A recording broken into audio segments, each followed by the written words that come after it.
স্বরাষ্ট্র উপদেষ্টা পদত্যাগের দাবিতে স্বরাষ্ট্র মন্ত্রণালয়ের অভিমুখে গণপদযাত্রা করেছে সাধারণ শিক্ষার্থীরা।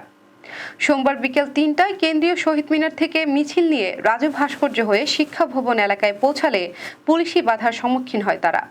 বিস্তারিত প্রতিবেদনে।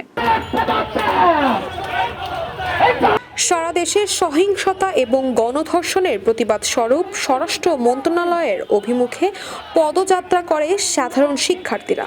এ সময় তারা স্বরাষ্ট্র উপদেষ্টার পদত্যাগের দাবি জানান। এখন এই ব্যর্থতা তিনি না স্বীকার করে যদি বলেন যে উন্নতি হচ্ছে, ধীর গতিতে হচ্ছে, আমরা চাই নাই যে ধীর গতিতে হবে। সেনাবাহিনীর স্পেসিফিক কিছু দায়িত্ব রয়েছে। সেনাবাহিনীর দায়িত্ব হচ্ছে বিশেষ মুহূর্তে বিশেষ সময়ে শক্তি প্রয়োগ করা বা বিশেষ পরিস্থিতিতে বিশেষভাবে দায়িত্ব গ্রহণ করা। সেনাবাহিনীকে যদি প্রত্যেক ঘটনা একটা। এছাড়াও আইন শৃঙ্খলা পরিস্থিতির অবনতি নিয়ে অন্তর্বর্তীকালীন সরকারকেও দায়ী করেন আন্দোলনরত শিক্ষার্থীরা। কথা উঠে তখন তারা ইনে বিনে নানান কথা বলে, দায়িত্বহীনতার পরিচয় দিচ্ছেন।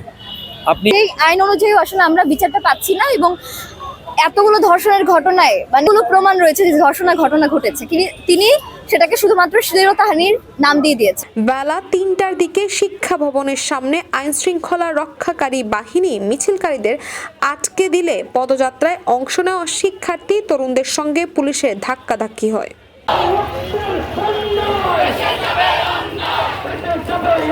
এদিকে স্বরাষ্ট্র উপদেষ্টা লেফটেন্যান্ট জেনারেল মোহাম্মদ জাহাঙ্গীর আলম পদত্যাগ না করলে কঠোর আন্দোলনের হুঁশিয়ারিও দেন শিক্ষার্থীরা।